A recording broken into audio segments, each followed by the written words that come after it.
dibantu oleh Kak Yuni untuk penyampaian materi perihal keuangan ya. Kenapa keuangan itu penting dalam satu perusahaan? Ya kembali lagi ya, selain kita untuk bisa mengatur arus keluar, arus masuk, dan kita menjadi tahu di mana keuntungan yang besar, di mana keuntungan yang kecil, juga teman-teman bisa apa membuat satu target yang biasanya dalam satu bahasa finance itu disebut EBITDA. Target tersebut menjadi acuan teman-teman untuk eh, menjalankan satu perusahaan. Jadi misalkan teman-teman tuh memberikan satu target EBITDA dalam satu perusahaan ini kita harus besaran 20%, maka dari itu tim finance akan mengatur mana yang bisa ditekan, mana yang bisa dikeluarkan secara masif ya teman-teman seperti itu. Ya, tidak lama lagi kita langsung aja silahkan Kak Yuni. Di sini Kak Yuni yang akan menyampaikan materi-materi atau apa saja yang masuk ke poin-poin dalam pencatatan keuangan atau finance. Silakan ya Kak Yuni, waktu dan tempat kita persilahkan. Terima kasih Sandy atas waktunya. Saya izin share screen.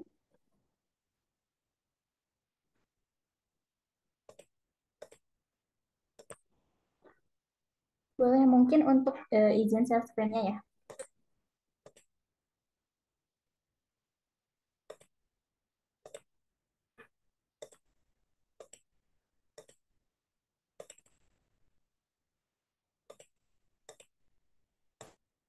Boleh dibantu untuk Mbak Eca untuk dibuka share screen-nya. Oke, terima kasih.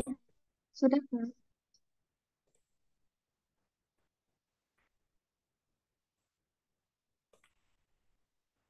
Oke, sudah muncul untuk share screen saya. Baik, sambil menunggu yang lain, kita mulai aja ya. Selamat pagi semuanya. Selamat datang ya Pagi. untuk kita hari ini tentang keuangan dengan topik pentingnya membangun laporan keuangan dasar. Perkenalkan, saya Yuni Fauzia. Dan terima kasih sebelumnya kepada Dr. Ahmad telah memberi kesempatan saya untuk menjadi pembicara pada sesi kali ini ya. Baik, kita langsung mulai aja. Pentingnya membangun laporan keuangan. Nah, sebelum kita lanjut ke topik, kita uh, remind dulu deh apa itu akuntansi ya. Apa itu laporan keuangan? Nah, sebenarnya untuk membuat laporan keuangan itu saat ini banyak sekali ya caranya teman-teman dan didukung juga dengan banyaknya sistem yang hadir saat ini. Seperti yang banyak perusahaan pakai itu menggunakan software-software akuntansi seperti Accurate, Jurnal ID, Zahir, SAP, ERP, dan bisa juga menggunakan Microsoft Excel ya secara manual. Nah, Excel ini bisa dibilang salah satu cara yang paling terjangkau ya teman-teman dan sangat sederhana juga simple ya untuk membantu kita awal-awal itu membuat laporan keuangan. Mungkin nanti di akhir pembahasan kita akan membahas sedikit tentang bagaimana cara membuat laporan keuangan sederhana menggunakan Microsoft Excel ya, teman-teman. Baik, berikutnya ada beberapa poin ya yang akan kita bahas pada sesi kali ini. Itu akan mengingat kembali akuntansi dasar, pemahaman persamaan, pentingnya laporan itu, laporan keuangan itu apa sih bagi perusahaan, jenis dan komponen laporan keuangan itu apa saja, dan cara langkah pembuatan laporan keuangan sederhana menggunakan Microsoft Excel. Baik, kita mulai. Nah, selanjutnya kita langsung ke pemahaman akuntansi dulu ya, sebelum kita lanjut ke topik utama kita. Untuk nge-remind kita ya.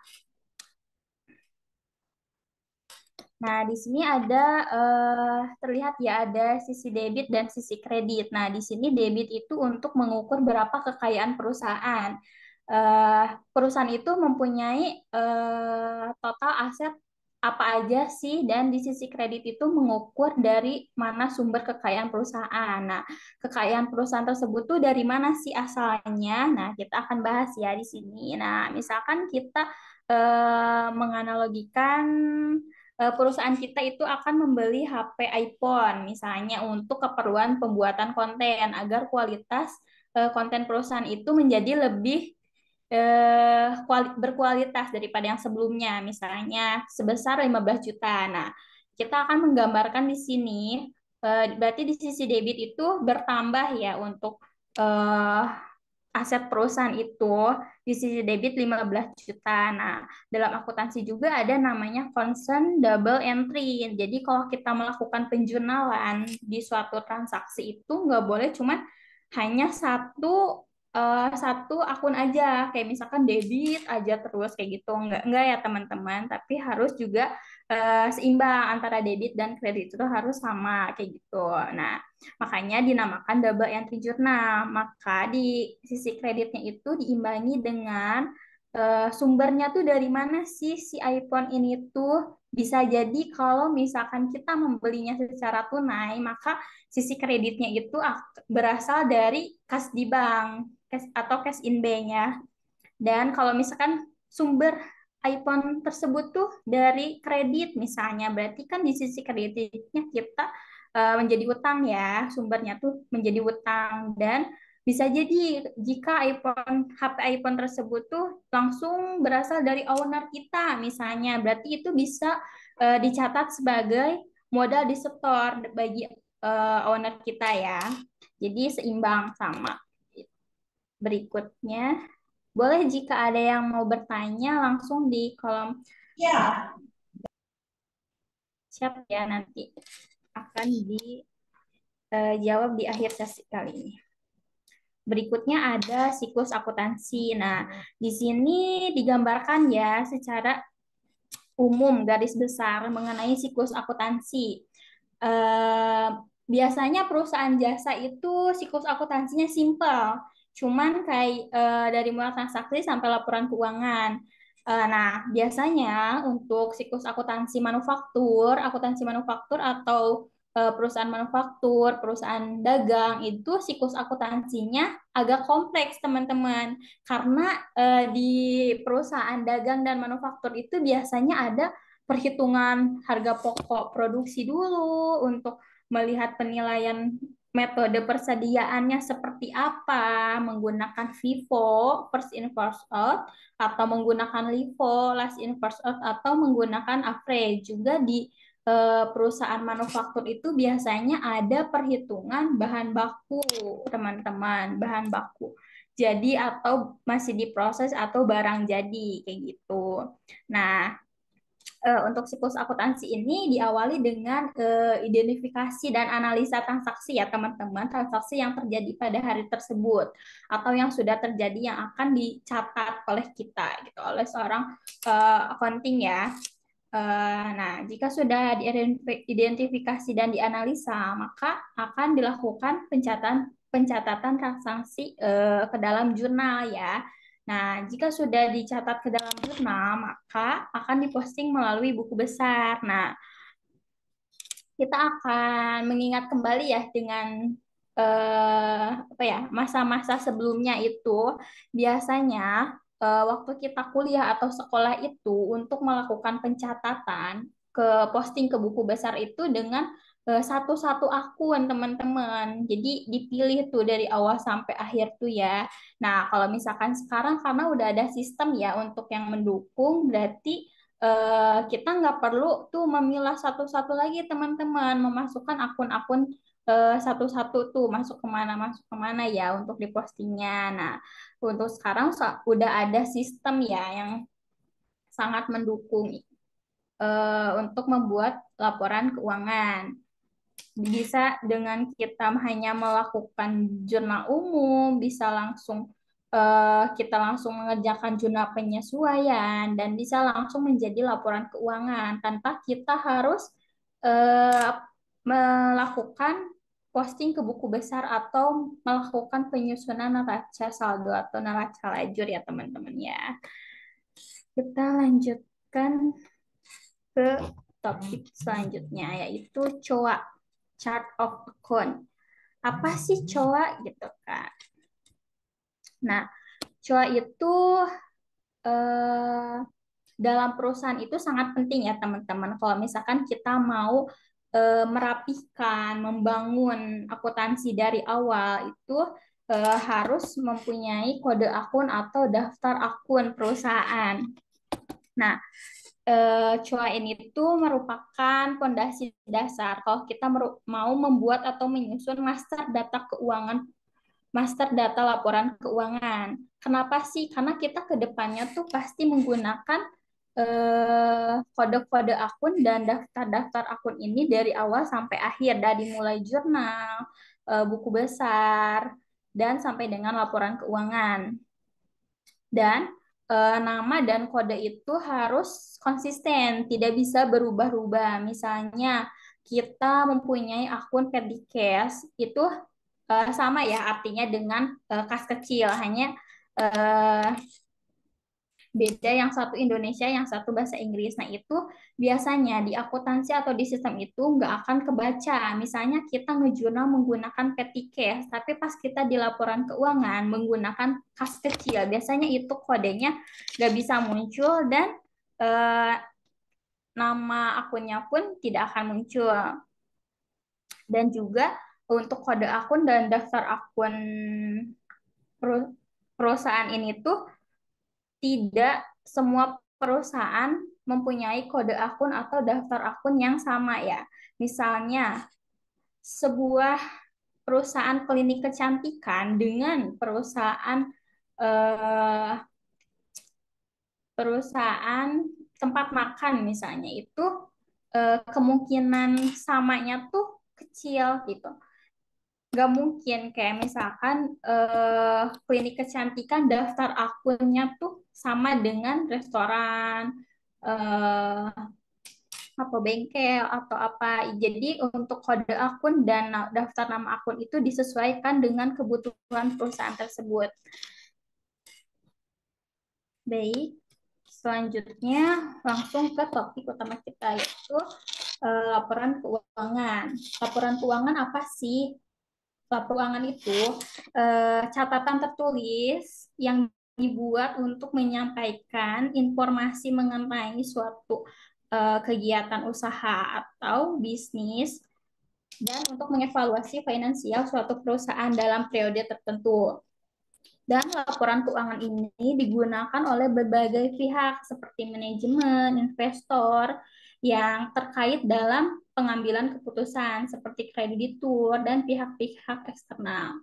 Dan laporan keuangan itu bukan hanya alat sebagai dokumentasi ya teman-teman. Jadi bukan hanya sekedar mencatat saja atau hanya pelaporan saja, tapi juga sebagai alat untuk apa ya, manajemen menilai dan membuat strategi yang penting untuk berbagai aspek pengelolaan bisnis ke depannya tuh mau seperti apa sih dengan melihat catatan keuangan pada saat ini untuk mendukung pertumbuhan dan keberlanjutannya usahanya. Dan berikutnya ada jenis-jenis laporan keuangan. Yang pertama ada neraca. Neraca itu apa sih? Neraca itu suatu laporan untuk menunjukkan posisi keuangan pada perusahaan pada titik tertentu. Misalkan pada bulan Januari, berarti itu neraca hanya sampai dengan bulan Januari saja pada suatu titik waktu tertentu. Nah, yang kedua ada laporan laba rugi. Apa sih laporan laba rugi?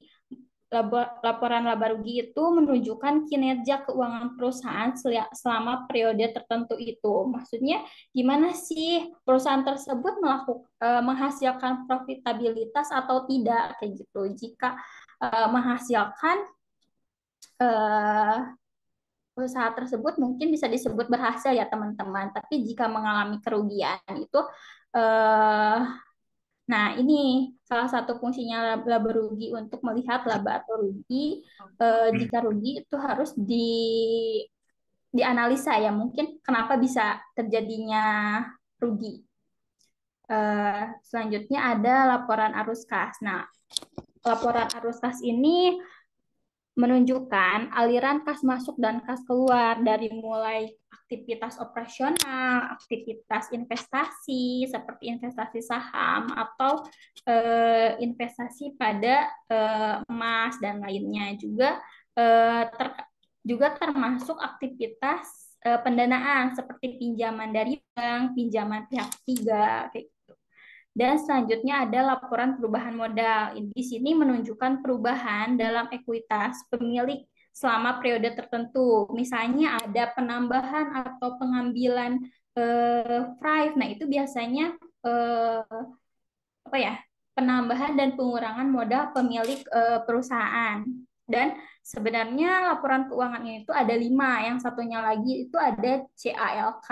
Apa sih CALK? Itu catatan atas laporan keuangan. Nah, mungkin teman-teman juga masih belum familiar ya sama yang namanya CALK ini tuh apa sih gitu. Karena emang dari sebagian perusahaan itu masih banyak yang belum memakai laporan keuangan itu menggunakan CALK, yaitu berisi tentang kalau misalkan perusahaan tersebut melakukan adanya perubahan pencatatan atau perubahan metode yang dipakai dalam pelaporan pencatatan akuntansinya, maka harus disertakan dan apa ya, dibuktikan, dicatat, diisi keterangan itu bahwa perusahaan tersebut melakukan perubahan metode pencatatan keuangannya dari apa ke apa. Misalnya perusahaan A awalnya persediaannya menggunakan FIFO, misalnya first in first out, sedangkan adanya suatu peristiwa jadinya metodenya diubah ke FIFO misalnya atau ke average ya. Nah, maka apa ya? Suatu keterangan itu perubahan itu tuh harus ditulis di CALK tersebut. Kenapa perusahaan tersebut melakukan dari metode FIFO ke average misalnya seperti itu. Dan selanjutnya kita langsung ke topik utamanya ya. Berikutnya ada pentingnya laporan keuangan. Nah, di sini secara garis besar ada 4 ya, transparansi keuangan. Apa sih transparansi keuangan itu?